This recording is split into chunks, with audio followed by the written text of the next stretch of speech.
LT grade की तैयारी कर रहे सभी दोस्तों को पंकज ओझा का नमस्कार। दोस्तों, आज हम बेन जॉनसन के बारे में पढ़ेंगे जो कि एलटी ग्रेड के सिलेबस में प्रेस्क्राइब्ड हैं। आइए दोस्तों देखते हैं इनके बारे में। 1572 में ये बॉर्न हुए और इनकी डेथ हुई 1637 में। जो इनका प्ले है every man in his humour, जो कि ह्यूमर्स पे बेस्ड है। जो 4 ह्यूमर्स होते हैं ह्यूमन बॉडी में, ब्लड, फेलगम, कॉलर और मेलनकली, उन पे बेस्ड है कहीं ना कहीं। तो वो हमारे सिलेबस में है एलटी ग्रेड के, और उसके बारे में हम देखेंगे। आइए देखते हैं। ये देखिए दोस्तों, आपकी स्क्रीन पर हैं बेन जॉनसन। आइए देखते हैं इनको। दोस्तों स्टुअर्ट ड्रामेटिस्ट भी कहा जाता है, ये हमें ध्यान में रखना है। स्टुअर्ट ड्रामेटिस्ट हैं ये, तो ध्यान में रखिएगा। Who is known as Stuart dramatist, it is Ben Jonson. Lyric poet हैं एंड लिटरेरी क्रिटिक भी हैं। लिटरेरी क्रिटिक इसलिए कहा जाता है, अपने समय के सभी लोगों की आलोचना की है कहीं ना कहीं। Every man in his humour के शुरुआत में भी इन्होंने शेक्सपियर की भी आलोचना की है। ओके, तो ध्यान रखिएगा। पहला जो फैक्ट है, Stuart dramatist, who is known as Stuart dramatist, it is Ben Jonson, lyric poet and literary critic. Okay, पूरा नाम देखिए क्या है, बेंजामिन जॉनसन। ध्यान में रखिएगा, पूरा नाम पूछा जा सकता है। कोई भी फैक्ट आपसे पूछा जा सकता है आपकी जानकारी चेक करने के लिए कि आपको जानकारी है कि नहीं। बेंजामिन जॉनसन इनका पूरा नाम है। अगर हम बात करें इनके बर्थ की, तो 11 जून 1572, मतलब 11 जून 1572 को इनका जो जन्म हुआ। पास्थ्यूमस सन ऑफ क्लर्जीमैन, क्लर्जीमैन के पास्थ्यूमस सन थे, मतलब उन क्लर्जीमैन की डेथ हो गई थी तब इनका जन्म हुआ, तो पास्थ्यूमस सन थे ये क्लर्जीमैन के। क्लर्जीमैन जैसे अपने यहाँ पुजारी होते हैं वैसे ही क्लर्जीमैन होते हैं। तो 11 जून 1572 में ये पास्थ्यूमसली बॉर्न हुए थे एक क्लर्जीमैन के यहाँ। प्लेस ऑफ बर्थ की अगर दोस्तों बात करें हम, तो प्लेस ऑफ बर्थ इनका है वेस्टमिनिस्टर, यूनाइटेड किंगडम में जन्म हुआ। Westminster, United kingdom. डेथ की बात करें 6 अगस्त 1637 में लंदन में इनकी डेथ हुई। स्पाउस इनकी एनी लुइस इनकी वाइफ है। He is best known for his satiric comedy, ये भी हमें ध्यान में रखना है। ये पहलू, सैटारिक कॉमेडी के लिए जाने जाते हैं, सबसे ज़्यादा सैटारिक कॉमेडी के लिए जाने जाते हैं, ये हमें ध्यान में रखना होगा। दोस्तों आइए देखते हैं जो प्ले हमारे सिलेबस में है, एलटी ग्रेड के सिलेबस में, वहीं से 99% क्वेश्चन पूछे जाने हैं। स्टुअर्ट ड्रामेटिस्ट हैं, बाकी चीज़ें हैं वो तो हम अपने जो सैटारिक कॉमेडी के लिए जाने जाते हैं, ये सब चीज़ें तो हमें ध्यान में रखनी ही है। जो every man in his humour जो हमारे सिलेबस में है वो हमें मुख्य रूप से ध्यान में रखना है। Every man in his humour, इससे रिलेटेड जो भी फैक्ट हैं, जो भी इस प्ले की कहानी है, जो भी इस प्ले के कैरेक्टर्स हैं, हमें उनको ध्यान में रखना होगा।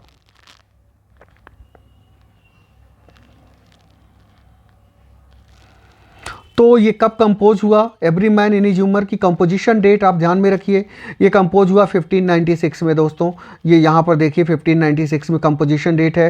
पहली बार परफॉर्म हुआ 1598 में कर्टेन थिएटर में, हमें ध्यान में रखना है। कब परफॉर्म हुआ, 1598 कर्टेन थिएटर, 1598 कर्टेन थिएटर में पहली बार 1598 में ये परफॉर्म हुआ।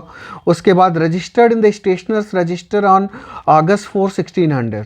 अब अगर स्टेशनर रजिस्टर में कब रजिस्टर्ड हुआ ये भी पूछा जाता है, क्योंकि पहले के जो प्ले होते थे वो स्टेशनर्स रजिस्टर में रजिस्टर किए जाते थे। तो 4 अगस्त 1600 को ये स्टेशनर्स रजिस्टर में रजिस्टर हुआ। ये भी डेट एक क्रूशियल डेट है, इंपॉर्टेंट डेट है। अब यहाँ देखते हैं दोस्तों, जो आपको एक तरह से बैगनी कलर में दिख रहा है, every man in his humour has 2 versions. 2 version हैं every man in his humour के। कौन कौन से वर्जन है? The original version was published in quarto 1601। जो ओरिजिनल वर्जन था वो क्वार्टो में 1601 में पब्लिश हुआ था, ठीक है। 1601 में पब्लिश हुआ। जो 2 वर्जन है, ओरिजिनल वर्जन वो 1601 में पब्लिश हुआ। इन 1601 quarto version the play was set in Florence. तब सेटिंग जो ओरिजिनल वर्जन है, जो पहला वर्जन है, उसकी सेटिंग कहाँ थी? फ्लोरेंस थी। And characters had Italian names, और जो कैरेक्टर्स थे उनके कैसा नेम थे? इटालियन नेम थे। ये जो मेजर डिफरेंस है पहले वर्जन में और दूसरे वर्जन में। पहले वर्जन में जो कि पहला वर्जन क्वार्टो में 1601 में पब्लिश होता है, और उसके बाद इसकी सेटिंग कहाँ थी? फ्लोरेंस में इसकी सेटिंग है, और जो कैरेक्टर्स हैं उनके नाम इटालियन है। The play was next printed in Johnson 1616 folio. उसके बाद 1616 के फोलियो में ये पब्लिश हुआ, दूसरा version, with the setting being move to London. दूसरे में, पहले में सेटिंग ये देखिए फ्लोरेंस थी, दूसरे में सेटिंग कहाँ हो गई? दूसरे में जो दूसरा वर्जन था उसकी सेटिंग लंदन में थी, और कैरेक्टर्स के इंग्लिश नेम दिए गए। तो आई होप आपको समझ में आया होगा। पहला वर्जन जो था उसकी सेटिंग फ्लोरेंस में थी, इटालियन नेम थे कैरेक्टर्स के, लेकिन दूसरा वर्जन 1616 का जो फोलियो वर्जन आया उसमें सेटिंग लंदन हो गई और कैरेक्टर्स के इंग्लिश नेम हो गए। क्लियर है दोस्तों? आइए आगे चलते हैं। Though this version of the play had been presented on stage much earlier in 1598, जो ओरिजिनल वर्जन था उसको ध्यान में रखिएगा, वो 1598 में ही स्टेज पर आ गया था, ओके, कर्टेन थिएटर में। बाद में फोलियो में 1616 में पब्लिश हुआ। तो जो मेन डेट है ध्यान में रखना है, बिना किसी कंफ्यूजन के फिर से सुन लें। यहाँ देखें, 1596 में कंपोज हुआ, 1598 में पहली बार कर्टेन थिएटर में परफॉर्म हुआ, जो जिसकी सेटिंग फ्लोरेंस में थी, और जो जिसके इटालियन नेम थे वो वाला वर्जन 4 अगस्त 1600 में स्टेशनर्स रजिस्टर में रजिस्टर हुआ। उसके बाद अगर बात करें 1601 में जो पहला वाला वर्जन था वो क्वार्टो में आया, यहाँ पर देखिए। उसके बाद 1616 में दूसरा वर्जन फोलियो में आया, जो दूसरा वाला वर्जन था जिसमें इंग्लिश नेम थे और सेटिंग लंदन थी। आई होप ये क्लियर हुआ। Shakespeare played the part of novel the aged father. जो ओल्ड नोवेल, शेक्सपियर की आदत थी पुराने ओल्ड कैरेक्टर्स को का रोल करने की। तो शेक्सपियर हम जानते हैं विलियम शेक्सपियर एक्टर भी थे, तो जो ओल्ड नोवेल का कैरेक्टर है वो किसने निभाया था? ओल्ड नोवेल का जो कैरेक्टर है वो शेक्सपियर ने ही निभाया था, ये हमें ध्यान में रखना है। ओल्ड नोवेल का कैरेक्टर किसने ये रोल प्ले किया था? ओल्ड नोवेल का विलियम शेक्सपियर ने, ओके, जो एज्ड फादर का रोल था। This is consistent with Shakespeare's habit of playing older characters such as Adam in As You Like It. ये आदत थी शेक्सपियर की ओल्डर कैरेक्टर्स का रोल लेने की, जैसे कि एडम का role As You Like It में शेक्सपियर ने निभाया था, ये भी ध्यान में रखना है हमें। और किस प्ले में शेक्सपियर ने हेमलेट में किसका रोल निभाया था मैंने आपको बताया है। टीजीटी वाले अगर जो एलटी में भी हैं वो हमें बताएंगे। Every Man in His Humor, comic drama in 5 acts that established the reputation of Ben Jonson, performed in London by the Lord Chamberlain's Men in 1598 and revised sometime before its publication in the folio edition of 1616। ये देखिए, every man in his humour comic drama, क्या है? Comic drama है, 5 act में है। ये इसी से इनकी प्रसिद्धि हुई, every man in his humour से ही बेन जॉनसन की प्रसिद्धि हुई। ये लंदन में परफॉर्म हुआ लॉर्ड चैम्बरलेन मेन द्वारा 1598 में, ओके, और कई बार रिवाइज भी किया गया, और बाद में फोलियो एडिशन में 1616 में भी पब्लिश हुआ ये। Ben Jonson has dedicated his play Every Man is Humor to the most learned and my honored friend Master Camden Claresings. He ends the dedication with the line, "I'm sure it will with good men find either phrase or excuse and science as your true lover, Ben Jonson." तो दोस्तों हम अगर बात करें dedication की तो किसको dedicate किए हैं? जो यहाँ डेडिकेशन अगर बात करें तो क्लैरिसिंग्स को डेडिकेशन है, मास्टर कैमडन क्लैरिसिंग्स, ये डेडिकेशन है इन्हें, जो कि ये अपने प्ले में ही मेंशन करते हैं इस डेडिकेशन को। किसको डेडिकेट किया इन्होंने? Every man in his humour first performed by the lord Chamberlain's man in 1598 at the curtain theatre. पहली बार कब परफॉर्म किया, किसके द्वारा परफॉर्म किया गया? लॉर्ड चैम्बरलेन्स मैन द्वारा 1598 में, 1598 में परफॉर्म हुआ, कर्टेन थिएटर में परफॉर्म हुआ। स्टेशनर्स रजिस्टर में 4 अगस्त 1600 को रजिस्टर हुआ। ये रिपीट हो रहा है, ध्यान में रखिएगा। First printed in quarto in 1601 and folio in 1616। Quarto में 1601 में, फिर फोलियो में 1616 में प्रिंट हुआ। ये सारे फैक्ट्स हमें ध्यान में रखने होंगे। is the manifesto of Johnson's dramatic theory. He attacks the plays of his contemporaries, particularly the plays of Shakespeare. इसमें इन्होंने अटैक भी किया है जो उस समय के प्ले हैं, खासकर जो शेक्सपियर के प्ले हैं उन पर इन्होंने अटैक किया है. He observed the unities of classical drama. Classical unities को ऑब्जर्व करते हैं बेन जॉनसन, ये भी बताया गया है यहाँ पर. The play gets revised between 1601 and 1616. Scene of Florence in the quarto is changed into the scene led in London. ये बात पहले भी मैं आपको बता चुका हूँ कि रिवाइज किया गया.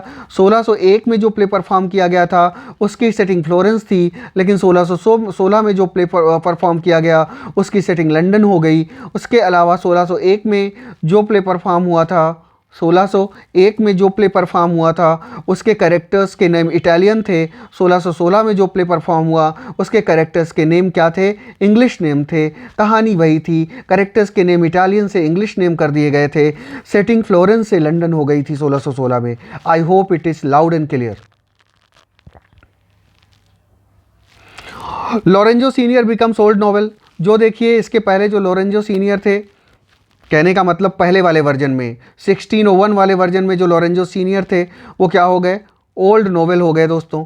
Okay, Lorenzo junior becomes Edward novel. जो लॉरेंजो जूनियर था वो एडवर्ड नोवेल हो गया.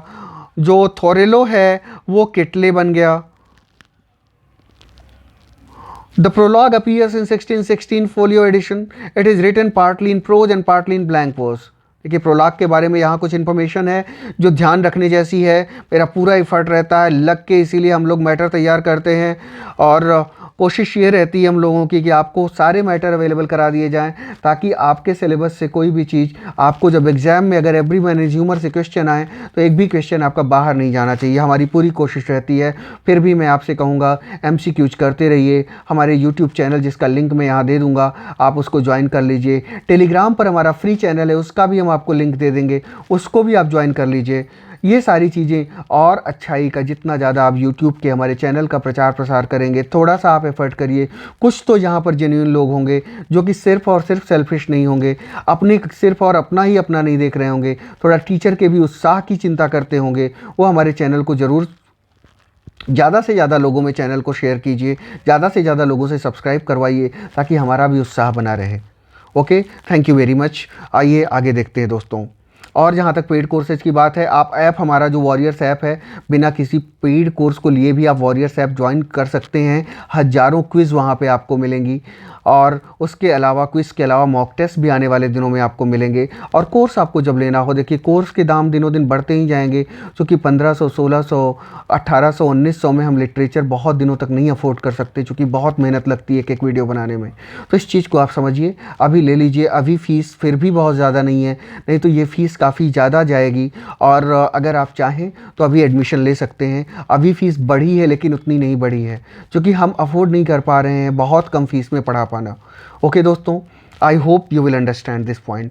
तो वॉरियर्स ऐप डाउनलोड कर लें. अगर आप पेड कोर्स नहीं भी लेते हैं तब भी वॉरियर्स ऐप पे आपको ज़्यादा से ज़्यादा आपको स्टडी मटेरियल वहाँ पे क्विज के फॉर्म में, जीके के बहुत सारे क्वेश्चन आपको मिलेंगे.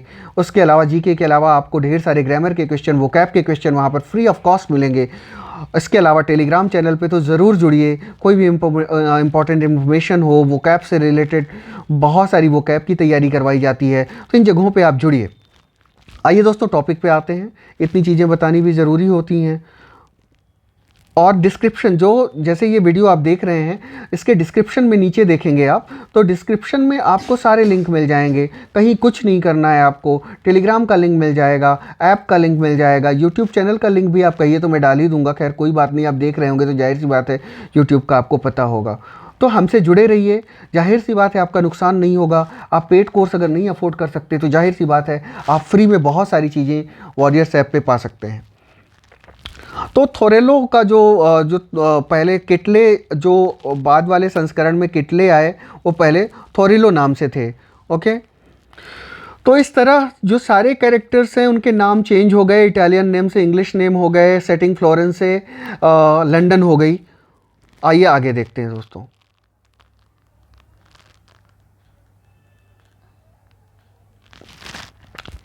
The prologue appears in 1616 folio edition. जो प्रोलॉग आता है, प्रोलॉग कहाँ आता है? प्रोलॉग 1616 में जोड़ा जाता है. ध्यान रखिएगा, 1601 वाले एडिशन में प्रोलॉग नहीं था. तो कंफ्यूज नहीं होना है। 1601 वाले एडिशन में प्रोलॉग नहीं था। प्रोलॉग कहाँ आया? 1616 फोलियो एडिशन में प्रोलॉग आया। पूछा जा सकता है कि प्रोलॉग कब जोड़ा गया। अब आप फिर कह देंगे नहीं सर ने आपने पढ़ाया ही नहीं था। नहीं, मैं बता रहा हूँ आपको, क्लियर कट बता रहा हूँ। It is written partly in prose and partly in blank verse. और प्रोलॉग लिखा किस में गया है? कुछ प्रोज में और कुछ ब्लैंक वर्स में लिखा गया है, ये भी ध्यान में रखना है आपको।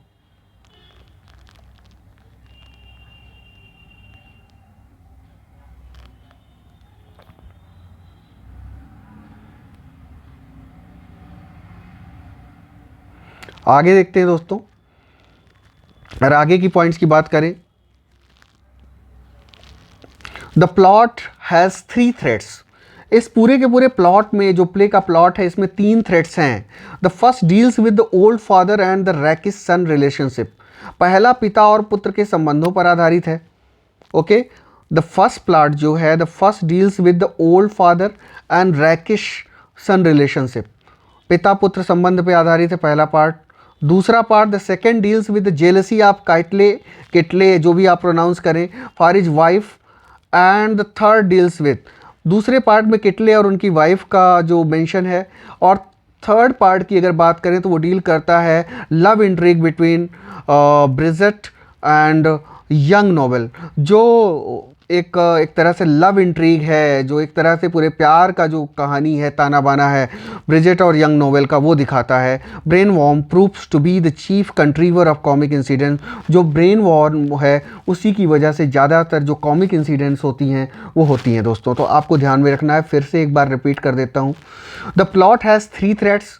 थ्रेड मीन्स धागा होता है, मतलब 3 धागे हैं, यानी 3 इसमें कहानियाँ हैं total. The first deals with the old father and the rakish son relationship. पहला पार्ट जो है ओल्ड फादर और पिता पुत्र संबंध पर। दूसरा किटले और उसकी वाइफ पे बेस्ड है। तीसरा जो प्यार का जो ये चलता है कहानी, पूरी प्रेम कहानी चलती है ब्रिजेट और यंग नोवेल की, उस पे बेस्ड है। और ब्रेन वॉर्म नाम का जो कैरेक्टर आता है वो सबसे ज़्यादा हंसी का कारण बनता है। कहने का मतलब he is responsible for the comic scenes in the play, most of the comic scenes.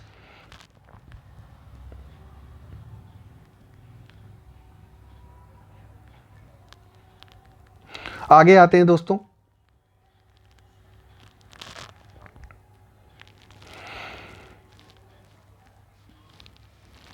The play begins with a prologue which is an attack on Shakespeare. अब देखिए, ये प्ले शुरू ही होता है प्रोलॉग से, जिसमें अटैक किया गया है शेक्सपियर पर। किस पे अटैक किया गया है? शेक्सपियर पर। The reference swaddling clothes in the prologue refers to the winter's tale. जो स्वैडलिंग क्लोथ्स आया है शब्द, स्वैडलिंग क्लोथ्स, वो विंटर्स टेल का कहीं ना कहीं जिक्र है स्वैडलिंग क्लोथ्स के जरिए। ओके, स्वैडलिंग क्लोथ्स के जरिए किसका जिक्र है? विंटर्स टेल का जिक्र है। ओके, ये ध्यान में रखना है आपको।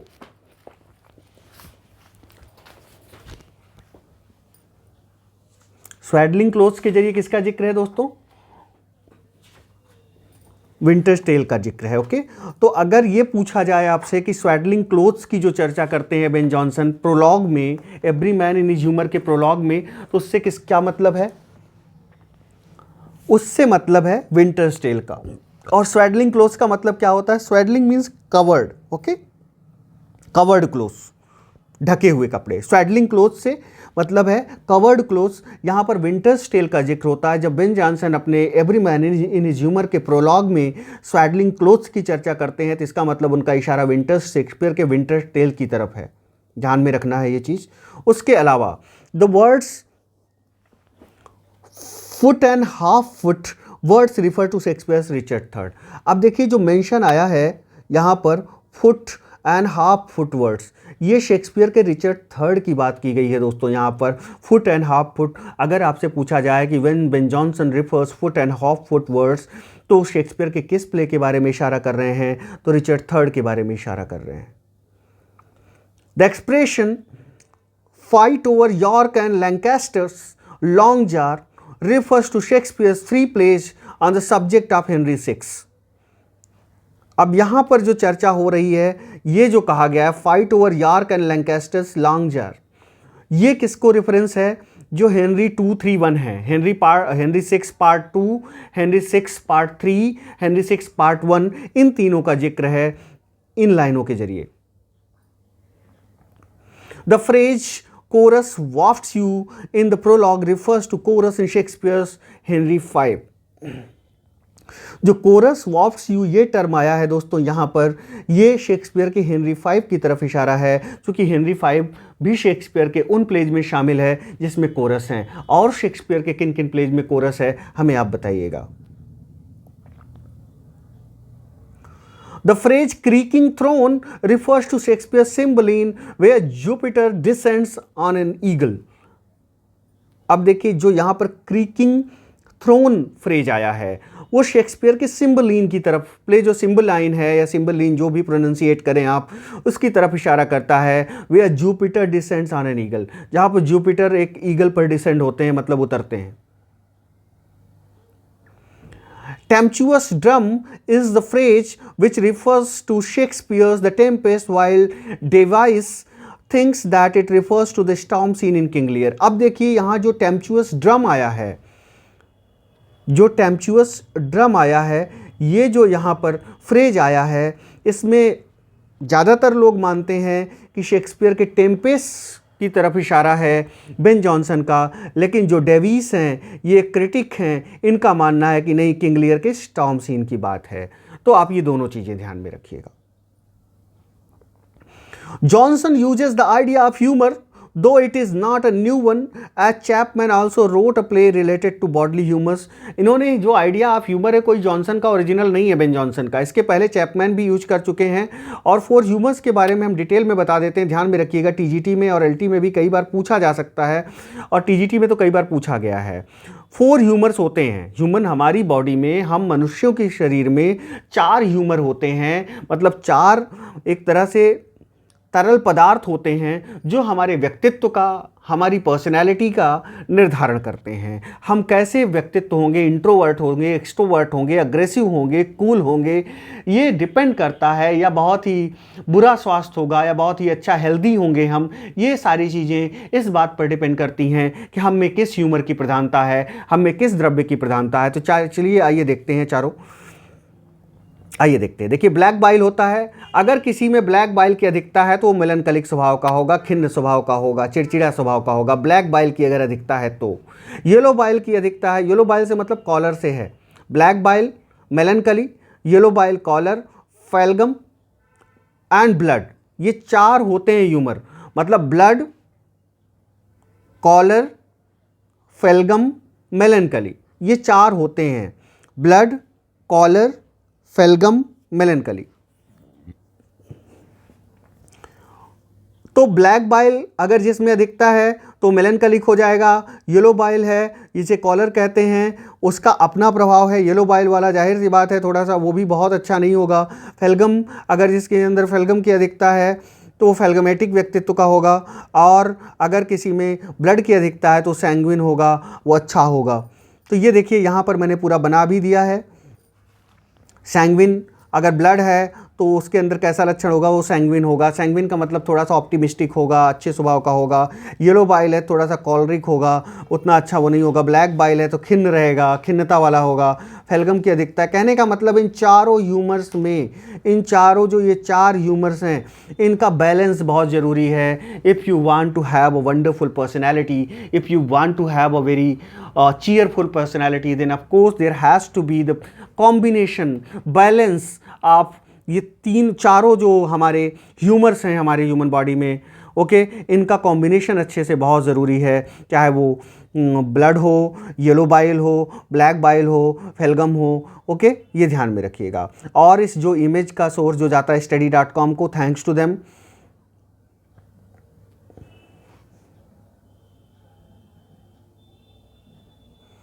Johnson fills his characters with humours. Characters of the play, characters of the play को हम देखते हैं कि इसमें प्ले में कौन कौन कैरेक्टर हैं, थोड़ा थोड़ा देख लेते हैं। एडवर्ड नोबल देखते हैं।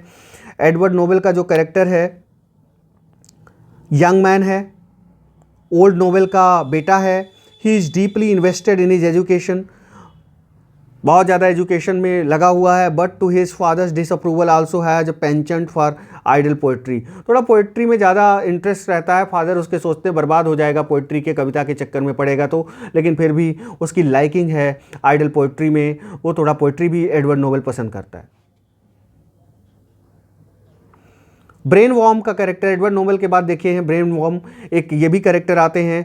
ओल्ड नोबेल के ये सर्वेंट हैं, नौकर हैं ओल्ड नोबेल के। ब्रेन वॉर्म कौन है, ध्यान में रखिएगा, आज के बाद भूलना नहीं चाहिए आपको। ये ब्रेन वॉर्म ये ओल्ड नोबेल के सर्वेंट हैं, और जाहिर सी बात है एडवर्ड नोबेल उनके बेटे, ओल्ड नोबेल के बेटे एडवर्ड नोबेल हैं, उनके भी सर्वेंट हुए, but allies more with his younger master. लेकिन इसके साथ ज़्यादा इसका लगाव है एडवर्ड नोबेल के साथ।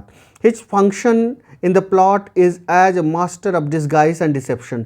इनका काम क्या है इस पूरे प्ले में, रूप बदलते हैं, डिसेप्ट करते हैं, तो थोड़ा सा ये हंसी मजाक के लिए बहुत ज़्यादा जिम्मेदार हैं इस प्ले में। ओल्ड नोवेल की बात करें, ओल्ड जेंटलमैन हैं, एडवर्ड्स फादर हैं, एंड ब्रेन वॉर्म के मास्टर हैं। ब्रेन वॉर्म के जाहिर सी बात है ब्रेन वॉर्म इनका नौकर है। He is an overbearing parent worrying about Edward's interest in idle poetry and the company that he keeps. जो जिस तरह की संगत है एडवर्ड नोबेल की, उनके बेटे की, उससे थोड़ा सा परेशान है। जो पोइट्री में अनाप शनाप का इंटरेस्ट है इनके बेटे एडवर्ड नोबेल का, उससे थोड़ा सा ये परेशान है, अपने पुत्र के बारे में चिंतित रहते हैं, जेंटलमैन हैं। मास्टर स्टीफन की बात करते हैं। Stephen is a young country girl. Girl का मतलब एक तरह का फूल व्यक्ति होता है, गांव का, एक तरह से समझ लीजिए कि गंवार टाइप का व्यक्ति, फूल टाइप का व्यक्ति। The Neiphiu of old Nobel, old Knowell का नेफ्यू है ये। कौन है मास्टर स्टीफन, ये भतीजा है किसका, ओल्ड नोबेल का, एंड द कजिन, आप जाहिर सी बात है एडवर्ड नोबेल का कजिन हो जाएगा, चचेरा भाई हो जाएगा। Stephen is foolish and obedient. Stephen मूर्ख भी है लेकिन आज्ञाकारी है। डेस्परेट टू फिट इन, और वो डेस्परेट रहता है कि हर जगह अपने आप को एडजस्ट कर पाए। वेल ब्रेड एक और कैरेक्टर आता है। तो Wellbred is a roguish young gallant with a taste for mischief. He is Downright's half brother. Wellbred कौन है, डाउन राइट के हाफ ब्रदर है। देखिए यहाँ पर मैंने लिख दिया है one parent in common. Half brother वो होता है जिसके माता पिता में से एक ही कॉमन है दोनों में, ब्रदर तो है लेकिन हाफ ब्रदर है। हाफ ब्रदर का मतलब कि मान लीजिए पिताजी की डेथ हो गई, माँ ने दूसरी शादी कर ली, तो सिर्फ माँ ही कॉमन, जो उस माँ से फिर बच्चे होंगे, वो पहले जो बच्चा था उसमें माँ ही कॉमन होगी। तो कहने का मतलब एक ही पेरेंट कॉमन होता है, उसे हाफ ब्रदर कहते हैं। आई होप आप समझ चुके होंगे। तो वेल ब्रेड क्या है, डाउन राइट का हाफ ब्रदर है, एक तरह से सौतेला भाई कह सकते हैं। And deliberately causes much of the confusion that runs through out the play. इसी की वजह से बहुत सारा प्ले में कन्फ्यूजन होता है। Edward Knowell and Wellbred are friends. अब देखिए जो एडवर्ड नोबेल है, ओल्ड नोबेल का लड़का, ओके, और वेल ब्रेड, ये दोनों दोस्त हैं। डाउन राइट की बात करें, he has a fiery temper, थोड़ा गुस्सैल स्वभाव का है। He is Wellbred's half brother, Wellbred का हाफ ब्रदर है, फिर से सौतेला भाई है। He frequently rubs people up the wrong way and lacks tact resulting in the feud with captain Bobadill and master Matthew. ये थोड़ा सा एग्रेसिव नेचर के हैं, जिसकी वजह से बोबाडेल से भी इनकी लड़ाई होती है, कैप्टन बोबाडेल से, और मास्टर मैथ्यू से भी इनकी कहीं ना कहीं झगड़ा होता है। मास्टर मैथ्यू की बात करें, Matthew is described as town girl, और शहरी एक तरह से मूर्ख व्यक्ति। That is he is a foolish young urbanite, he is a poetaster. आ को आप अलग कर दीजिएगा, इसको मैं यहीं पर कर देता हूं, एक मिनट। He is a पोएटास्टर। क्या है, पोएटास्टर है। पोएटास्टर कौन होता है दोस्तों, जो कवियों की नकल करे वो पोएटास्टर है। समवन हु राइट्स, देखिए पोएटास्टर क्या होता है, मास्टर मैथ्यू क्या है, पोएटास्टर है। पोएटास्टर लिटरेरी टर्म भी आता है, टीजीटी में, एलटी में आ सकता है कि व्हाट इज पोएटास्टर। तो someone who writes inferior poetry and is particularly given a passing off other people's verse as is own. अब देखिए क्या होता है कि ये या तो इंफीरियर पोएट्री लिखेगा पोएटास्टर, या दूसरे की पोएट्री में थोड़ा सा हेर फेर करके उसे अपना बता देगा कि नहीं ये मेरी है। इस ऐसे व्यक्ति को पोएटास्टर कहते हैं। तो मास्टर मैथ्यू का जो कैरेक्टर है, पोएटास्टर कौन है, ये पूछा जा सकता है आपसे, बाद में नहीं कहिएगा, ये पूछा जा सकता है सीधे सीधे कि who is the poetaster in the every man in his humour, then of course your answer must be master Matthew. Captain Bobadill की बात करें, ब्रैगर्ट है। ब्रैगर्ट मतलब है ऊंची ऊंची फेंकने वाला। एक होता नहीं, बहुत लोग बहुत ऊंचा फेंकते हैं, अगर कोई चीज़ वो 1 लाख की लाए तो 4 लाख की बताएंगे, और बड़े बड़े नाम गिनाते हैं, नहीं हम तो यहाँ, ये हमारा इससे परिचय, उससे परिचय, मैंने ये किया वो किया। बहुत फेंकू टाइप के लोगों की कमी नहीं है, ओके। और अपने देश में तो और भी कमी नहीं है।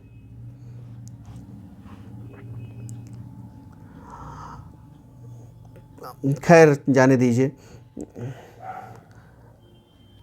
कैप्टन बोबाडेल, बोबाडेल इज ए ब्रैगर्ट, फेंकू आदमी है, सोल्जर, ब्रैगर्ट सोल्जर है। Who lodges at Cob's house, और ये कॉब के घर में रहता है, उससे वो लंबी लंबी फेंक के उसी के घर पे टिका हुआ है।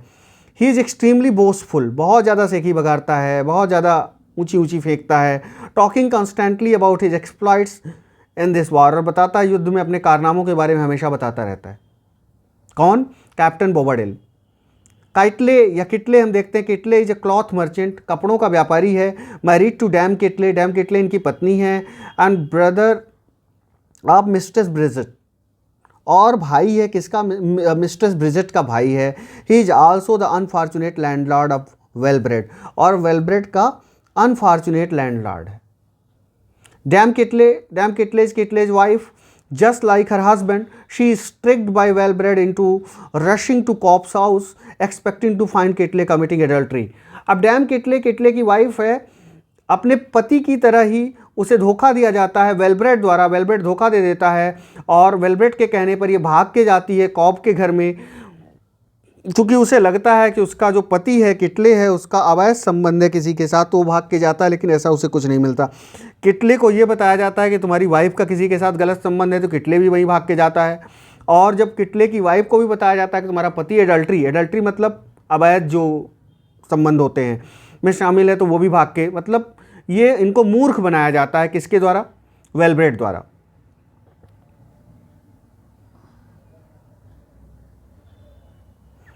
आगे देखते हैं दोस्तों।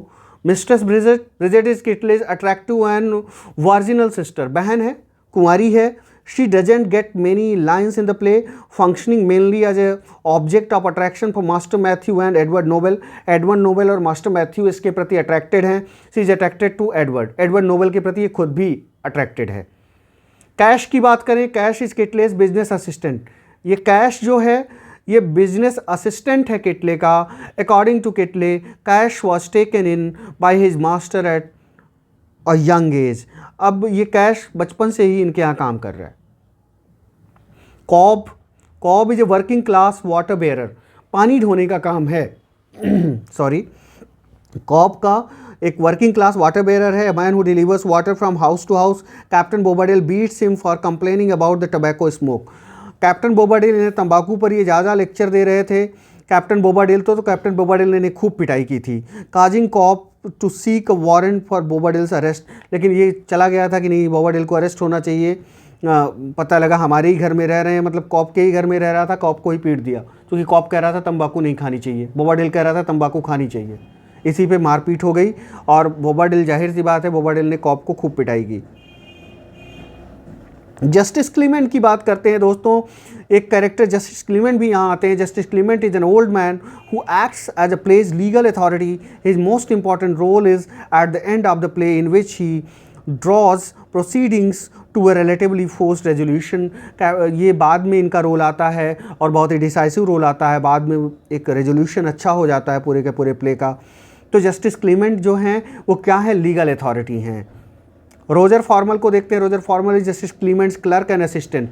रोजर फॉर्मल कौन है? जस्टिस क्लीमेंट के क्लर्क हैं और असिस्टेंट हैं। Task with fulfilling his bosses administrative requirement, और इनको काम दिया जाता है जो जस्टिस क्लीमेंट के जो प्रशासनिक जो चीज़ें हैं उनको करने का। टिब की बात करें, Tib is Cob's wife, Cob की पत्नी है टिब।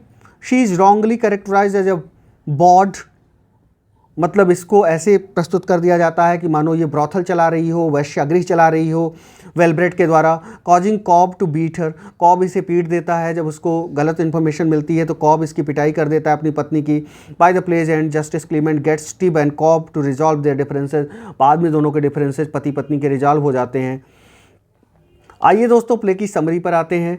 ये सारी चीज़ें तो अभी कैरेक्टर्स हुए, एवरी मैन इज ह्यूमर के बारे में जो बातें हुई वो हुई, और उसके बाद आइए समरी पर आते हैं। चूँकि इस प्ले को फिनिश करना है, इसीलिए कहता हूँ मेरा एक वीडियो 3 से 4 लाइव क्लासेस के बराबर होता है, तो कभी भी आप कंफ्यूज मत होइए, कभी भी परेशान मत होइए। अगर मैं हफ्ते में 1 या 2 वीडियो दे रहा हूँ, आपको परेशान नहीं होना है, आपका सिलेबस टाइमली पूरा होगा। ये लाइव क्लास वाले नहीं पूरा कर पाएंगे, लेकिन हम अच्छे से पूरा करेंगे, व्यवस्थित ढंग से पूरा करेंगे, इसीलिए हम रिकॉर्डेड वीडियो देते हैं। रिकॉर्डेड वीडियो देने का मतलब ही यही है, हमारा एक रिकॉर्डेड वीडियो 3 लाइव क्लासेस पे भारी पड़ता है। तो बिल्कुल यकीन रखिए अपने टीचर पे, यकीन से ही सब कुछ होता है। जैसे मैं कहूँ वैसे पढ़ाई करिए। 2 चीज़ों की तो हम गारंटी हमेशा देते हैं, अगर हम जैसे कह रहे हैं, अगर आप वैसे तैयारी करते हैं, आप 100% सफल होंगे। दूसरी गारंटी जो हम देते हैं, आपका सिलेबस हम टाइमली पूरा करेंगे, इसलिए निश्चिंत होकर पढ़ाई करें। आइए देखते हैं, प्रथम अंक देखते हैं प्ले का। प्रथम अंक में जो प्रथम दृश्य है उसे देखेंगे। सीन 1। नोबेल अपने मकान के दरवाजे पर आता है और अपने नौकर से कहता है कि वह उसके पुत्र को बुलाए। जो ओल्ड, यहाँ नोबेल से मतलब ओल्ड नोबेल से है, ओके। तो ओल्ड नोबेल जो है अपने मकान के दरवाजे पर आता है और अपने नौकर को आवाज़ देता है, कहता है कि एडवर्ड नोबेल को बुलाओ, अगर वो किसी काम में ना लगा हो तो। नौकर के जाने के पश्चात वह स्वगत कथन अपने आप से बात करता है, ठीक है। एक होता नहीं अपने आप से बात करना, वह अपने पुत्र के विषय में परेशान है, क्योंकि वह पुस्तकों में बहुत अधिक तल्लीन रहता है। उसका पुत्र पुस्तकों में बहुत अधिक तल्लीन रहता है। उसके स्वगत कथन में उसका भतीजा स्टीफन बाधा पहुंचाते हुए यह कहता है, उसका भतीजा स्टीफन आपको कैरेक्टराइजेशन में बताया गया है कौन, ओल्ड नोबेल का जो भतीजा है और एडवर्ड नोबेल का कजिन है स्टीफन। वो जो अपना सोच रहा होता है, स्वगत कथन कर रहा होता है, उसमें बाधा डालता है स्टीफन और कहता है कि वह नोवेल से हॉकिंग और हंटिंग पर एक पुस्तक उधार लेना चाहता है, कि मुझे एक पुस्तक चाहिए नोवेल से हॉकिंग और हंटिंग पर। ओके, हॉकिंग मतलब जो बाज का शिकार करने से संबंधित है, हंटिंग भी शिकार करने से संबंधित, मतलब शिकार से रिलेटेड उसे एक पुस्तक उधार लेनी है। बूढ़ा नोवेल उसको यह सलाह देता है कि वह अपना समय ऐसे कामों में नष्ट ना करे और अच्छी बातें सीखे। इस अंतराल में एक नौकर वेलबेट द्वारा लिखा हुआ युवक नोवेल के लिए पत्र लाया। तो वेलबेट का लेटर आता है कौन, किसके सामने, ओल्ड नोवेल के सामने, जो कि किसने लिखा था, वेलबेट ने लिखा था। किसके लिए लिखा था, एडवर्ड नोवेल के लिए लिखा था। एडवर्ड नोवेल कौन है, ओल्ड नोवेल का बेटा है। तो ओल्ड नोवेल के सामने पत्र आता है। नौकर ने वह पत्र वृद्ध नोवेल को दिया, जिसे उसे पढ़कर अपने पुत्र और उसके दोस्तों के विषय में जानकारी प्राप्त की। पत्र में वेलब्रेड ने उसके लिए बुरे शब्दों का प्रयोग किया था, ओल्ड नोवेल के लिए वेलब्रेड ने बुरे शब्दों का प्रयोग किया था। यह पढ़कर उसे भारी धक्का लगा। फिर भी उसने यह पत्र अपने पुत्र के पास भिजवा दिया और तय किया कि वह अपने पुत्र को अपनी इच्छाओं की पूर्ति करने से नहीं रोकेगा, क्योंकि रोकने से बेसब्री बढ़ती है। इस पत्र से वृद्ध नोवेल को अपने पुत्र के वास्तविक स्वभाव की जानकारी हो गई और उसने अपने पुत्र के विषय में अपनी राय बदल ली। कहने का मतलब जो वेलब्रेट का पत्र आया था एडवर्ड नोवेल के नाम से, उसे ओल्ड नोवेल ने पढ़ा, उसमें ओल्ड नोवेल के बारे में भी कुछ भला बुरा लिखा हुआ था। ओके, द्वितीय दृश्य देखते हैं, सीन 2, प्रथम एक्ट का सीन 2। एडवर्ड नोवेल को अपना पत्र प्राप्त हो जाता है, लेकिन उसका नौकर ब्रेनवॉर्म उसे बताता है कि पत्र उसके पिता ने पढ़ा है। उसी समय स्टीफन वहां आता है और जिस नौकर से उसका झगड़ा हुआ था उसे सज़ा देने की बात कहता है। एडवर्ड नोवेल उसे ऐसा करने से रोकता है। स्टीफन आता है, कहता है जिस नौकर से मुझे झगड़ा हुआ है मेरा, उसको सज़ा देना चाहिए आपको। वह हंसने लगता है, जिससे स्टीफन को यह विचार आता है कि वह उस पर हंस रहा है, लेकिन एडवर्ड उसे विश्वास दिलाता है कि ऐसा नहीं है। वह स्टीफन को उस स्थान पर आने का निमंत्रण देता है जहाँ कि उसके दोस्तों ने उसे बुलाया है। वह व्यंग्यात्मक भाषा में वह विश्वास दिलाता है उसे भी उसके साथियों के साथ मिलने जुलने का अधिकार है, क्योंकि वह भी एक संभ्रांत नागरिक है। वास्तव में वह स्टीफन को वहाँ इसलिए ले जाना चाहता था कि उसकी मजाक उड़ाकर कुछ आनंद ले सके। यह दृश्य हास रस से परिपूर्ण है। मतलब स्टीफन को कहता है कि मेरे दोस्तों के साथ तुम भी चलो, लेकिन उसका बुला ले चलने का, अपने दोस्तों के पास ले जाने का इरादा ये नहीं होता कि स्टीफन को रिस्पेक्ट दिलाए, क्योंकि स्टीफन रहेगा तो थोड़ा सा मज़ा आएगा, थोड़ा सा इसका मज़ा लेंगे हम लोग, मज़ा उड़ाएंगे इसका, इस तरह मतलब इसका थोड़ा सा हम लोग टांग खींचेंगे, इसलिए वो कहता है। तो दोस्तों सेकेंड सीन आपके समझ में आई। इसमें सेकेंड सीन में जैसे कि आप देख रहे हैं, ब्रेन वॉर्म बताता है एडवर्ड नोवेल से कि ये पत्र है आपका, लेकिन आपके पिता ने ये पत्र पढ़ लिया है। स्टीफन को ये लगता है कि उसका मजाक उड़ाया जा रहा है, क्योंकि स्टीफन कहता है कि जिस नौकर ने मेरे से बदतमीजी की थी उसको दंड दो, लेकिन वो कहता है नहीं, ऐसा नहीं, ये सब तुम मत करो। कौन कहता है, एडवर्ड नोवेल कहता है स्टीफन से। फिर कहता है कि तुम भी एक संभ्रांत खानदान के हो, मेरे साथ चलो। ओके। और साथ ले चलने का उद्देश्य क्या होता है? उसकी टांग खींचना। तृतीय दृश्य, थर्ड सीन देखते हैं। मास्टर मैथ्यू कॉब से मिलता है और कप्तान बॉबेडिल के विषय में जानना चाहता है। मास्टर मैथ्यू जो है कॉब से मिलता है और कप्तान बॉबेडिल के विषय में जानना चाहता है, लेकिन वह अपने पुरखों के विषय में बताना शुरू कर देता है। उसके अनुसार मछलियों का राजा हैरिंग उसका पूर्वज था। वह यह बताता है कि बॉबेडिल रात के समय में उसका मेहमान था और इस समय उस कमरे में शैया पर लेटा हुआ है। कौन बताता है? कॉब बताता है। इस जानकारी से मैथ्यू को आश्चर्य होता है क्योंकि बॉबेडिल प्रतिष्ठित व्यक्ति है।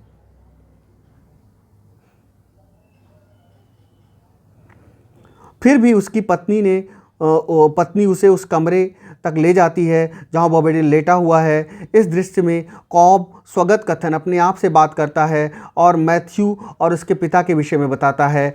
वह यह भी कहता है कि उसने मैथ्यू को मास्टर किटले के घर पर देखा है और वह उसकी बहन ब्रिजेट से प्रेम करता है।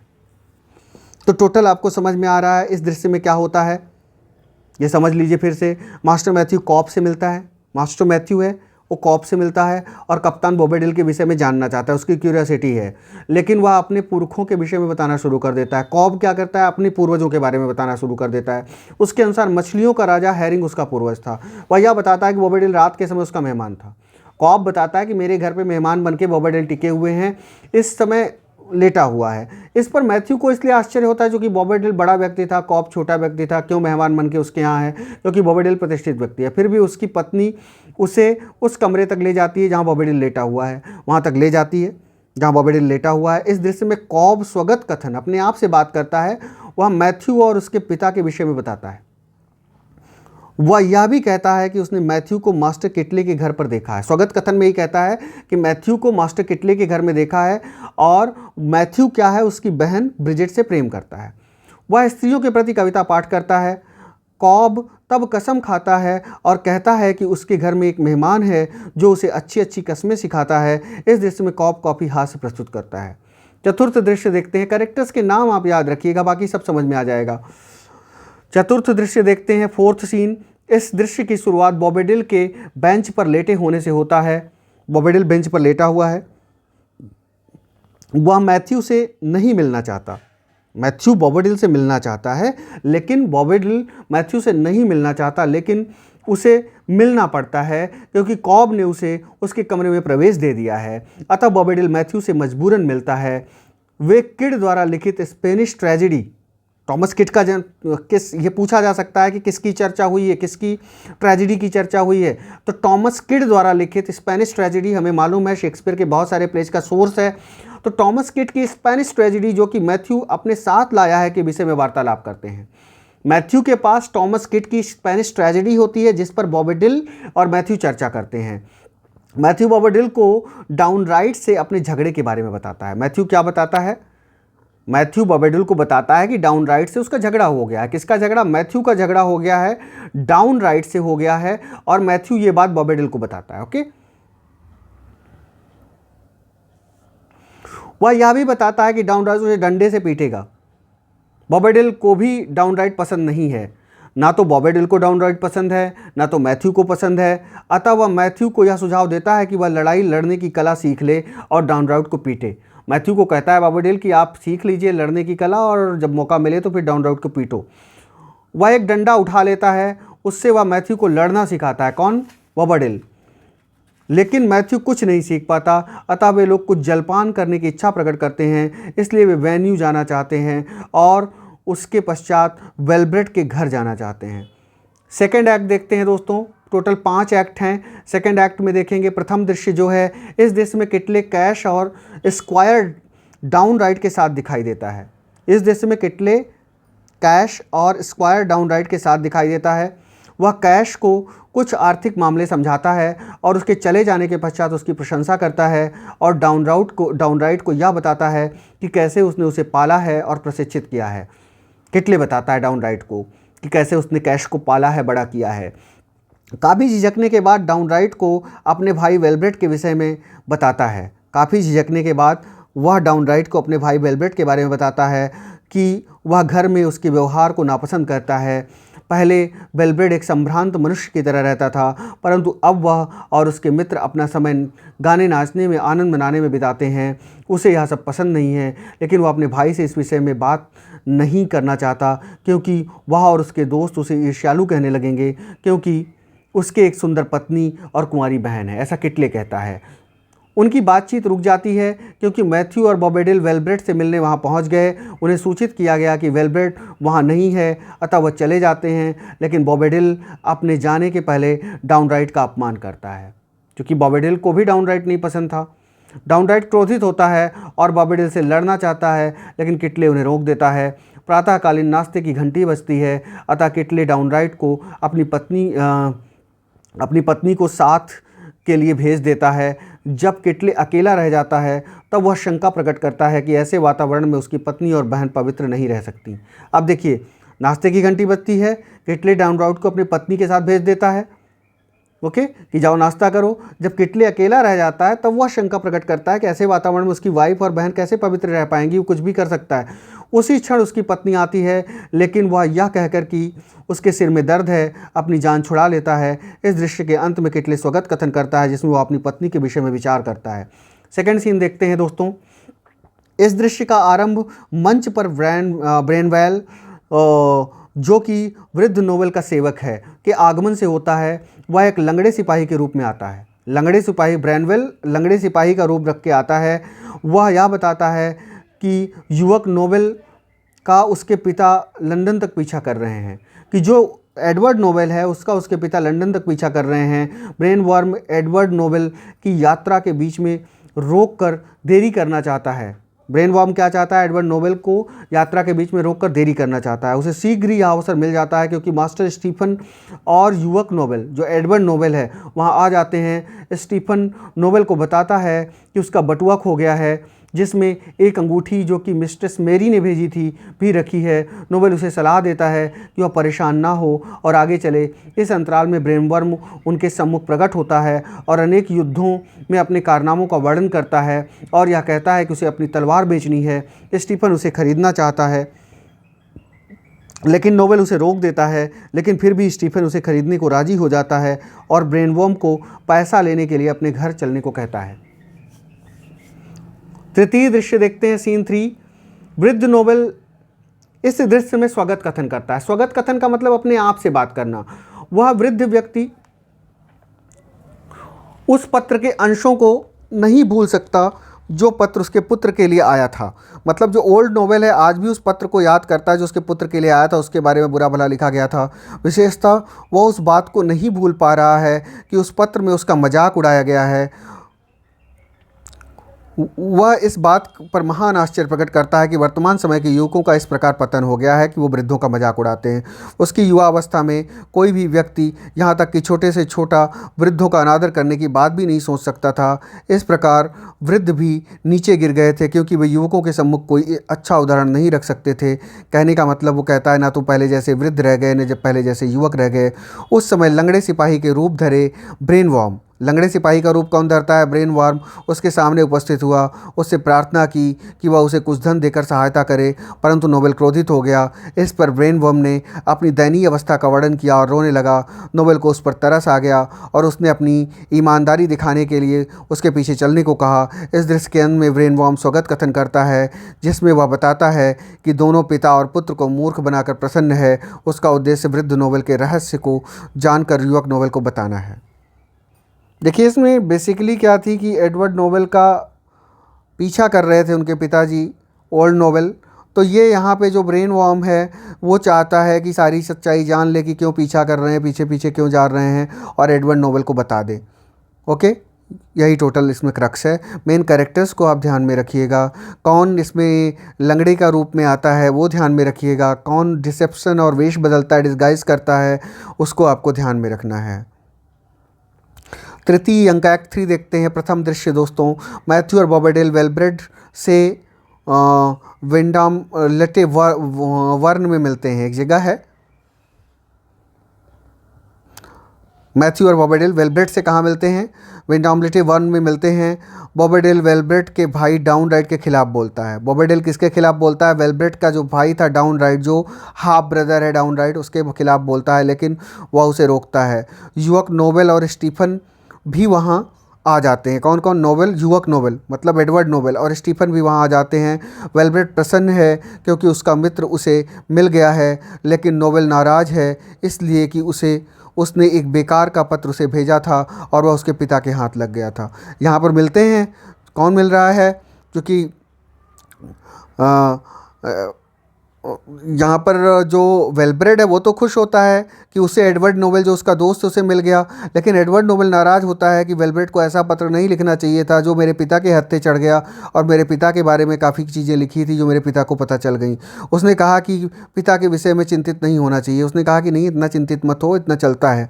वह स्टीफन के विषय में जानना चाहता है, लेकिन उसे यह कहा गया कि तब तक स्टीफन अपने को प्रकट कर देता है और अपने दुखी स्वभाव का परिचय देता है। बॉबेडेल भी अपना परिचय देता है। इस अंतराल में मैथ्यू का परिचय स्टीफन से हो जाता है। बॉबेडेल उन्हें स्ट्रिगोनियम की बहादुरी की झूठी कहानी सुनाता है। बॉबेडेल ब्रैगट थे ही, फेंकू नंबर 1, तो अपनी कहानी बताते हैं कहाँ की स्ट्रिगोनियम में जो उन्होंने बहादुरी की थी। बॉबेडेल और स्टीफन अपनी तलवारें दिखाते हैं। बॉबेडेल और स्टीफन अपनी तलवारें दिखाते हैं और कहते हैं कि टोल्डो की बनी हुई, लेकिन स्टीफन की तलवार वैसी नहीं है। बॉबेडेल और स्टीफन दोनों अपनी तलवारें दिखाते हैं और कहते हैं कि टोल्डो की बनी हुई है, लेकिन स्टीफन की तलवार वैसी नहीं है।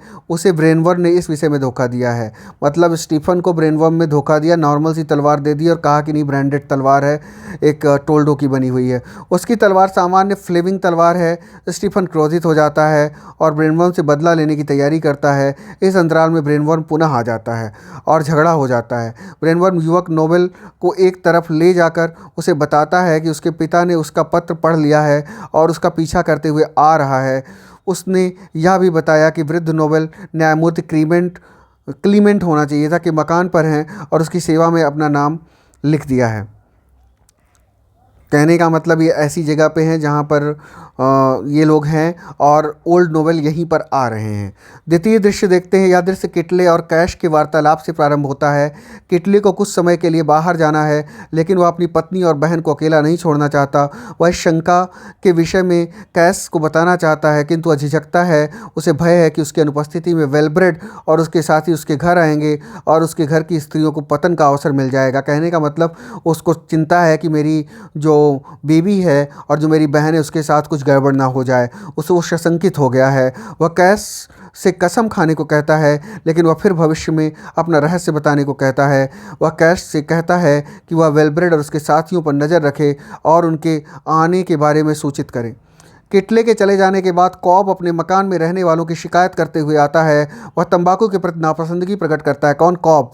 इस समय में वेलब्रेड और उसके साथी आ जाते हैं। ब्रेनवर्म और उसके वेश बदले हुए रूप में के विषय में बात करते हैं। ब्रेनवर्म और उसके वेश बदले हुए रूप के बारे में बात करते हैं। कैश किटले को सूचित करना चाहता है, इसलिए वह एक नौकर की तलाश में चला जाता है। बॉबेडेल और स्टीफन वार्तालाप करते हैं, जिससे बॉबेडेल तंबाकू के गुणों पर चर्चा करता है। कॉब तंबाकू के बुराइयों पर चर्चा करता है। बॉबेडेल तंबाकू के गुणों पर चर्चा करता है। इसी समय कॉब और कैश भी वहां आ जाते हैं। कॉब खुलेआम तंबाकू और उसके प्रयोग करने वालों की आलोचना करता है। बॉबेडेल उसको पीटता है, लेकिन उसके मित्र उसे बचा लेते हैं। बॉबेडेल कई कस्में खाता है जिससे स्टीफन प्रभावित हो जाता है और उनको इस दृश्य के अंत में दोहराता है। कहने का मतलब बॉबेडेल है तंबाकू का खुद सेवन करता था और तंबाकू की अच्छाइयाँ बताता था। कॉब जिसके घर में रहता था उसे तंबाकू नहीं पसंद था, तो कॉब को बॉबेडेल पीट देता है। तृतीय दृश्य देखते हैं। कॉब न्यायमूर्ति क्लीमेंट के मकान पर पहुंचकर किटले और उसके मित्रों के घर आने की सूचना देता है। किटले में ईर्ष्या की भावना जागृत हो जाती है। वह कॉब से अनेक प्रश्न करता है। वह पूछता है कि वहां आने में उसने कितना समय लगाया है। वह यह भी पूछता है कि उन युवकों का उसके घर में कैसा स्वागत हुआ है और क्या उन्होंने स्त्रियों का आलिंगन एवं चुंबन किया है। वह कॉब को छोड़कर शीघ्र अपने ही घर के लिए चल देता है। कॉब न्यायमूर्ति क्लीमेंट से मिलता है और प्रार्थना करता है कि वह बॉबेडेल को सजा दे, क्योंकि उसने उसे पीटा है। न्यायमूर्ति ने कॉब से झगड़े का कारण पूछा और जब उसने यह बताया कि तंबाकू की बुराई करना उसका कारण था, मतलब कॉब ने बताया कि मैं तंबाकू की बुराई कर रहा था इसलिए मुझे पीट दिया बॉबेडेल ने। तो न्यायमूर्ति ने कॉब को गिरफ्तार किए जाने की, न्यायमूर्ति भी गुस्सा हो गया। उसने कहा कि नहीं, तुमने तंबाकू की बुराई की है इसलिए तुम्हें बॉबेडेल ने पीटा है। तो क्लीमेंट ने जो न्यायमूर्ति था वो भी कॉब पे गुस्सा हो गया, कहा कि इसको गिरफ्तार करवाओ, ये तंबाकू की निंदा कर रहा है। नोबेल के बीच में पड़ने के कारण बॉबेडेल के पकड़े जाने के एक वारंट लेकर कॉब को जाने की आज्ञा प्रदान की जाती है। इस दृश्य के अंत में न्यायमूर्ति क्लीमेंट वृद्ध नोबेल से कहते हैं कि उसका पुत्र दुष्ट व्यक्ति नहीं है, अतः उसे उसकी चिंता नहीं करनी चाहिए, वह काफ़ी बड़ा हो गया है और अपनी देखभाल स्वयं कर सकता है। कहने का मतलब कैप्टन क्लीमेंट जो हैं वो समझाते हैं ओल्ड नोबेल को कि अपने पुत्र एडवर्ड नोबेल के बारे में ज़्यादा चिंता ना करे, क्योंकि वो बड़ा हो गया है और ख़राब व्यक्ति नहीं है। फोर्थ एक्ट देखते हैं दोस्तों, इसका प्रथम दृश्य। इस दृश्य के आरंभ में डाउनराइट श्रीमती किटले से बातचीत करता दिखाई देता है। वह यह चाहता है कि वेलब्रेड और उसके मित्रों को वह अपने घर में ना आने दे, क्योंकि उसे यह बात पसंद नहीं है। श्रीमती किटले इससे अपनी असमर्थता प्रकट करती हैं। इसी क्षण ब्रिजेट वेलब्रेड के समस्त मित्रों के साथ वहां आ जाती है। मैथ्यू ब्रिजेट के लिए कुछ कविताओं का पाठ करता है और उसे अपनी प्रेमिका घोषित करता है। डाउनराइट क्रोधित हो जाता है और चला जाता है। मैथ्यू कुछ और कविताएं पढ़ता है और कहता है कि उसने स्वयं उन्हें लिखा है, यद्यपि वे नकल की गई हैं। वास्तव में नकल की गई हैं, लेकिन ऐसा वो दावा करता है कि मैंने खुद लिखा है, पोएटास्टर। डाउनराइट पुनः आ जाता है और वह वेलब्रेड को श्रीमती किटले से बातचीत करते देखता है। वह क्रोधित हो जाता है और प्रत्येक व्यक्ति को वहां से चले जाने के लिए कहता है, लेकिन वेलब्रेड और उसके मित्र अपनी तलवारें निकाल लेते हैं। झगड़ा आरंभ भी होने वाला होता है, तभी किटले अंदर आ जाते हैं और वह घटना के ब्यौरे की जानकारी प्राप्त करते हैं। युवकों को अलग अलग कर दिया जाता है और ब्रिजेट डाउनराइट को उसके व्यवहार पर डांटती है। ब्रिजेट डाउनराइट को डांटती है, वह उसकी नहीं सुनता और अपना क्रोध दर्शाता है। ब्रिजेट यह कहती है कि उन सब में केवल एक ही संभ्रांत व्यक्ति था। श्रीमती किटले उसकी बात का समर्थन करती है। इसके पश्चात महिलाएं चली जाती हैं और किटले यह शंका प्रकट करता है कि वह संभ्रांत व्यक्ति उसकी पत्नी का प्रेमी तो नहीं है। मतलब उसको शंका होती है कि जब किटले कहती है एक ही संभ्रांत व्यक्ति था तो उसे शंका होती है। कैश उसे बताता है कि उस युवक का नाम कि उसका नाम युवक नोवेल है, कि एडवर्ड नोवेल है, तो वो संभ्रांत व्यक्ति।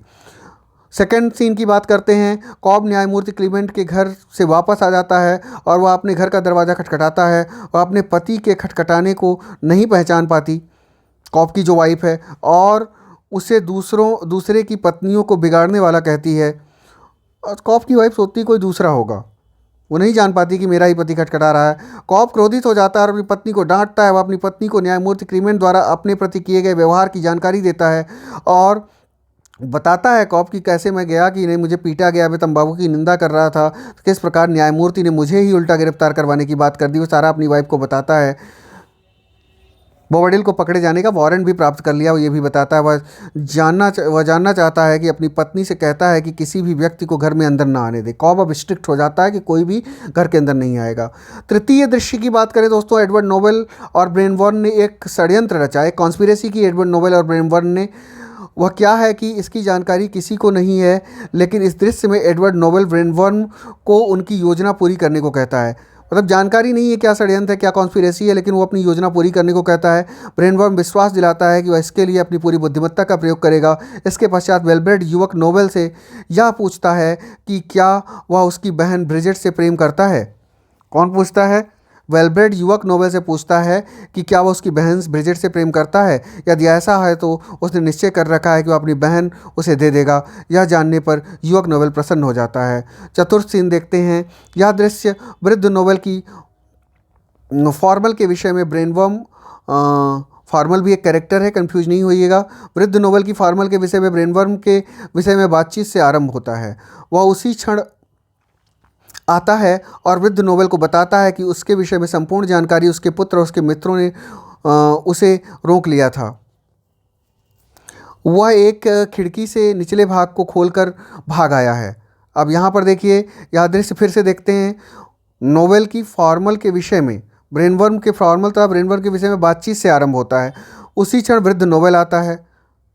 ओके, और वृद्ध नोवेल को बताता है, कौन? जो उसका नौकर है, कि उसके विषय में संपूर्ण जानकारी उसके पुत्र और उसके मित्रों ने पाकर उसे रोक लिया था।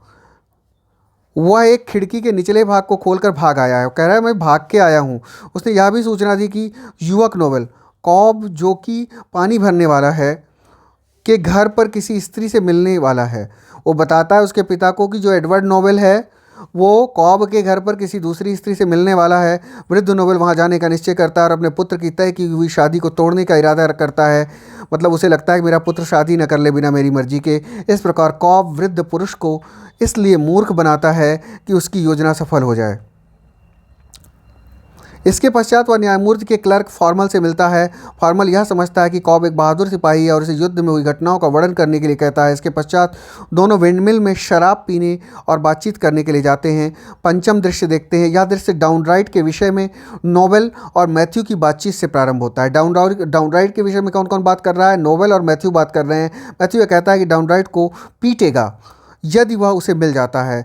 वह उसे दिखा देगा कि तलवारबाजी कैसे की जाती है। बॉबीडेल कहता है कि उसे तलवारबाजी के विषय में कुछ पता नहीं है। वह अपनी तलवारबाजी दिखाता है और स्थानीय युवकों से अपनी लड़ाई के विषय में बताता है। वह रानी द्वारा देश की रक्षा में जो खर्च किया जाता है उसमें कभी भी अपनी योजना बना सकता है, कभी भी योजना बनाता है। वह कहता है कि यदि डाउनराइट उसे मिल जाए तो उसे छड़ी से मारूंगा। बॉबीडेल कहता है किससे मारूंगा? बैस्टिनेडो से मारूंगा, मतलब छड़ी से मारूंगा। बैस्टिनेडो छड़ी के लिए किस शब्द का यूज हुआ है? बैस्टिनेडो का। इस समय डाउनराइट वहां आ जाता है लेकिन मैथ्यू और बॉबीडेल दोनों उसे पहचानने से इनकार कर देते हैं। मतलब दोनों कह रहे थे मारूंगा, लेकिन जब आ जाता है सामने तो सिट्टी पिट्टी बिल्कुल गुल हो जाती है। वह आगे आता है और बॉबीडेल को लड़ने की चुनौती देता है। डाउनराइट कहता है आओ लड़ो, लेकिन वह लड़ने से इनकार करता है क्योंकि उसे अदालत द्वारा शांति बनाए रखने का आदेश है। बॉबीडेल कहता है मुझे अदालत ने शांति बनाए रखने का आदेश दिया, अभी इसके पहले मारने के लिए कह रहा था। डाउनराइट इस सबकी परवाह किए बिना बॉबीडेल को पीटना शुरू कर देता है। बॉबीडेल जो डाउनराइट था मारना शुरू करता है बॉबीडेल को, जो कि खूब लंबी लंबी फेंक रहे थे, और उसका हथियार उससे छीन लेता है। मैथ्यू डाउनराइट के डर से के मारे भाग जाता है। दोनों मारने के लिए कह रहे थे, जब आ गया तो दोनों भाग गए, मतलब एक पिट गया एक भाग गया। इसके पश्चात डाउनराइट भी वहाँ से चला जाता है। इसके बाद बॉबीडेल आगे बढ़कर यह समझाता है कि वह डाउनराइट के विरुद्ध क्यों नहीं लड़ा। वह यह कहता है कि उस पर किसी नक्षत्र का प्रभाव हो गया था, जिसके जादू के प्रभाव से उसे अपने विरोधी के सामने समर्पण करना पड़ा, क्योंकि उसमें कुछ शक्ति नहीं रह गई थी। वह ना तो लड़ सका और ना ही उसे पीट सका। इस प्रकार युवक नोबेल को बॉबीडेल का असली स्वभाव पता चल गया। मतलब ऊपर ऊपर ब्रैगर्ट फेंकू। स्टीफन कुछ भी नहीं कर सका, उसे डाउनराइट का चोंगा मिल गया और उसने उसे उठा लिया। स्टीफन कुछ नहीं करते, उसे चोंगा मिला। डाउनराइट का चोंगा मतलब जो लगाया जाता है, आपने देखा होगा सेंटा क्लाज या बाकी चीज़ों में, तो उसे उठा लिया स्टीफन ने। छठा दृश्य देखते हैं। किटले वेलब्रेड को यह विश्वास दिलाता है कि उसने डाउनराइट को चुनौती देकर गलती की है, लेकिन वेलब्रेड उसकी बात पर ध्यान नहीं देता। श्रीमती किटले यह कहती हैं कि इस तरह से बहुत नुकसान हो जाता। वेलब्रेड यह कहता है कि इस तरह से हर स्थान पर खतरा है, क्योंकि किटले के कपड़ों में या शराब में जहर मिला हुआ हो। यह सुन किटले नर्वस हो जाता है और परेशान हो जाता है, लेकिन वेलब्रेड और डेम किटले उसे विश्वस्त करते हैं और वह कुछ अच्छा अनुभव करने लगता है। इसी समय ब्रेनवर्म फॉर्मल के वेश में वहाँ आ जाता है। ब्रेनवर्म किसके वेश में आता है? फॉर्मल के वेश में आता है। फॉर्मल एक कैरेक्टर का नाम है। वह उसे सूचित करता है कि न्यायमूर्ति क्रीमेंट उससे मिलना चाहते हैं। किटले अपने नौकरों की जाने से पहले तलाशी लेता है। उसे कैश मिल जाता है और वह उसे अपनी शंका के विषय में बताता है। वह यह कहता है कि कैश उसकी पत्नी और उसकी अनुपस्थिति में आने वालों पर नज़र रखे। जब किटले अपने नौकरों की तलाश में जाता है तो ब्रेनवर्म उसे यह बताता है कि उसे फॉर्मल की पोशाक कैसे मिली और वह किस प्रकार किटले को मूर्ख बनाना चाहता है। वेलब्रेड ब्रेनवर्म की सफलता पर प्रसन्न होता है। वेलब्रेड वेनबम की सफलता पर प्रसन्न होता है और वह कहता है कि वह युवक नोबेल को यह सूचना दे दे कि वह टावर पर उससे मिले। वह वहाँ पर ब्रिजेट के साथ वहाँ आएगा और उससे मिलेगा। जब किटले ने कैश को दिए जाने वाले आदेश पूरे कर लिए तो उसने कॉब को बुलाया। उसकी पत्नी यह जानना चाहती है कि उसे कॉब से क्या काम है। वेलब्रेड उसे बताता है कि कॉब की पत्नी एक वेश्या है। अब देखिए यहाँ पर झूठी कॉन्स्पिरेसी करते हैं। ये क्या बताता है कि कॉब की पत्नी वो बताता है कि कॉब की पत्नी एक वेश्या है और इसलिए किटले उसके घर जाता है। डेम किटले क्रोधित हो जाती है और अपने पति के पीछे कैश के साथ जो कॉप के मकान पर जाती है। वेलब्रेड ब्रिजेट को यह बताता है, वेलब्रेट क्या बताता है, ब्रिजेट को यह बताता है कि वह उसे टावर ले जाएगा जिससे कि वह युवक नोबेल से मिल सके। इस अंतराल में किटले घर वापस आ जाता है और अपनी पत्नी को अनुपस्थित पाता है। वह वेलब्रेट से पूछता है कि उसकी पत्नी कहाँ गई। वह उसे बताता है कि उसकी पत्नी कैश के साथ कॉब के मकान पर गई है। किटले को शंका हो जाती है कि वह सोचने लगता है कि दोनों कॉब और कैश ने उसे कक्कड़ बना दिया है। कक्कड़ मतलब ऐसा पति जिसकी पत्नी के साथ अन्य व्यक्तियों का ने संभोग किया है या उसकी गलत संबंध है। उसे कक्कड़ वन वर्ड सब्स्टिट्यूशन में पूछा भी जाता है। वह फिर बाहर चला जाता है और वेलब्रेट को यह अवसर मिल जाता है कि वह ब्रिजेट को टावर तक ले जाए। ये ब्रिजेट है, ध्यान यहाँ पर गलत लिखा हुआ है, ब्रिजेट को टावर तक ले जाए। पहले पत्नी को भेजता है कॉब के घर कि जो कॉब की वाइफ है वो चरित्र की अच्छी नहीं है, किटले वहाँ गया है। जब वो पत्नी उसकी चली जाती है, किटले आ जाता है तो किटले को कहता है कि नहीं, आपकी वाइफ उसी एक लड़के के वो वहाँ कॉब के घर गई है किसी लड़के से मिलने। तो किटले भी चला जाता है। इधर ये ब्रिजेट को लेके टावर पर चला जाता है, क्योंकि ब्रिजेट अकेली रह जाती है किटले की बहन। सप्तम दृश्य पे देखते हैं सीन 7। डाउनराइट द्वारा अनादर किए जाने से मैथ्यू और बॉबेडेल परेशान है। डाउनराइट द्वारा बहुत ज़्यादा अनादर किया गया, मैथ्यू का भी, बॉबेडेल का भी। उसे न्यायमूर्ति क्रीमेंट से एक वारंट प्राप्त कर उसे चाहते हैं कि उसे पकड़वाना चाहते हैं। ओके, उसी समय फॉर्मल के वेश में ब्रेनवर्म उनके सम्मुख आ जाता है। फॉर्मल के वेश में कौन आता है? ब्रेनवर्म आता है। वे उससे प्रार्थना करते हैं कि वह डाउनराइट को पकड़े जाने के लिए एक वारंट ले आए। वह उनसे कुछ रिश्वत मांगता है, लेकिन उनके पास नकद पैसा नहीं है, तब वे अपना कुछ सामान गिरवी रखना चाहते हैं। ब्रेनवर्म उनके सामान को स्वीकार कर लेता है और वादा करता है कि वह उनके लिए एक वारंट लेकर आएगा। चूँकि फॉर्मल के वेश में था ब्रेनवर्म। फॉर्मल कौन है? एडवन जो जज साहब का आदमी है। तो ये सोचते हैं कि जज साहब का आदमी है, तो इसी से गुहार लगाते हैं कि वारंट निकलवा दो। किसको? डाउनराइट के लिए, क्योंकि डाउनराइट ने बॉबेडेल को भी पीट दिया था ये चीज़, इसलिए उसे घूस भी देते हैं। अष्टम दृश्य, नोबेल कॉब के मकान में अपने पुत्र को ब्रेनवर्म के कहे अनुसार कि वह वहाँ पर प्रेम प्रसंग चला रहा है देखने गया। अब देखिए, सबको कॉब के मकान में भेजा जाता है। ओल्ड नोबेल जो है वो कॉब के मकान में जाता है अपने पुत्र की तलाश में कि वहाँ पर कुछ गड़बड़ नहीं, शादी तो नहीं कर लेगा मेरा पुत्र एडवर्ड नोबेल। इधर किटले भी गया कॉब के मकान में, डैम किटले भी गई, किटले की पत्नी। दोनों को एक दूसरे पर शक है, ऐसा शक पैदा कर दिया जाता है। नवम दृश्य देखते हैं, ब्रेनवर्म ने अपना वेश बदलकर सार्जेंट का रूप धारण कर लिया। अब ये सार्जेंट का वेश कई जगह डिस्गाइज करता है, ध्यान रखिएगा। बॉबेडेल के कहने पर वह डाउनराइट को पकड़ना चाहता है। इसी समय स्टीफन डाउनराइट का चोगा पहने हुए आता है। अब स्टीफन जो है डाउनराइट का चोगा पहन लेता है और पकड़ा जाता है। स्टीफन को ही सब समझते हैं कि डाउनराइट है। कुछ समय पश्चात डाउनराइट आता है और वह पकड़ा जाता है। डाउनराइट के कहने पर कि स्टीफन ने उसका चोगा चुराया है, वह पकड़ लिया जाता है। सभी लोगों को न्यायमूर्ति क्रीमेंट के मकान तक ले जाया जाता है। फिफ्थ एक्ट देखते हैं। प्रथम दृश्य, सभी पात्र न्यायमूर्ति क्रीमेंट के मकान तक पहुंच जाते हैं। उनके साथ नोबेल, किटले, डेम किटले होना चाहिए था, यहाँ पर हिंदी में थोड़ी बहुत गड़बड़ियाँ हो जाती हैं। टिब और कॉब और कैश कॉब के मकान से यहाँ आ जाते हैं। धीरे धीरे बॉबेडेल, मैथ्यू, डाउनराइट और स्टीफन भी वहाँ आ जाते हैं और उसे यह जानकारी प्राप्त होती है कि पहले आने वाले समूह के लोगों को बेवकूफ़ बनाया गया है। पता चल जाता है ब्रेनवर्म जो दूसरे समूह के लोगों को लेकर आया है वह न्यायमूर्ति से डर जाता है और वह बता देता है कि उसने उन्हें कैसे धोखा दिया। फॉर्मल भी वहाँ आ जाता है और वह बताता है कि वह कैसे मूर्ख बनाया गया। इस अंतराल में एडवर्ड नोबेल, वेलब्रेड और ब्रिजेट भी बता देते हैं कि उसने उन्हें कैसे धोखा दिया। फॉर्मल भी वहाँ आ जाता है और वह बताता है कि वह कैसे मूर्ख बनाया गया।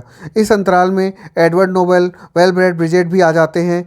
न्यायमूर्ति इन दोनों का स्वागत करता है। वह यह भी आज्ञा देता है कि मैथ्यू की सब कविताएं जला दी जाएं, क्योंकि मैथ्यू की सारी कविताएं उसकी थी ही नहीं। वह अन्य लोगों के मामलों का भी निर्णय करता है। किटले, उसकी पत्नी और कॉब और उसकी पत्नी में समझौता हो जाता है। इस प्रकार नाटक का सुखांत हो जाता है। Okay, act wise summary English में भी है दोस्तों, आप देख सकते हैं। इंग्लिश में आप पढ़ लीजिएगा। हिंदी में मैंने आपको कहानी बताने की कोशिश की, हो सकता है कि पूरी तरह से समझ में ना आई हो। कैरेक्टर्स के ध्यान रखिएगा। धीरे धीरे पूरी कहानी जब आप इंग्लिश वर्जन भी देख लेंगे तो आपको समझ में आ जाएगी अच्छे से, क्योंकि बहुत बड़ा वीडियो हो जाएगा अगर मैं इंग्लिश वर्जन भी बताना शुरू करूँगा, या आपकी कभी अगर फरमाइश होगी, आप अगर चाहेंगे तो इंग्लिश में भी मैं कहानी समझा दूँगा। ओवरऑल कहानी है, इसको बार बार सुन लीजिएगा, खुद भी पढ़ लीजिएगा। ये PDF है, ये PDF तो आपके पास रहेगा ही, खासकर पेड वालों के पास। यूट्यूब पर तो PDF देने का कोई ऐसा प्रोविज़न नहीं है, लेकिन पेड में PDF ज़रूर अवेलेबल होगा। थैंक यू वेरी मच दोस्तों। फिर से एक बार कहता हूँ, वॉरियर्स ऐप को ज़्यादा से ज़्यादा लोग डाउनलोड कीजिए। वहाँ पर अगर पेड कोर्स आप नहीं भी लेते तो आपके लिए बहुत सारा स्टडी मटेरियल, क्विजेस, जीके के क्वेश्चन और उसके अलावा ग्रामर के अच्छे अच्छे क्वेश्चन, वोकैब के क्वेश्चन, एक मतलब हज़ारों क्विजेस पड़ी हुई हैं। उसको आप उसका फ़ायदा उठाइए और अपनी तैयारी को और ज़्यादा सीमेंट कीजिए, सुदृढ़ कीजिए। Thank you very much for watching.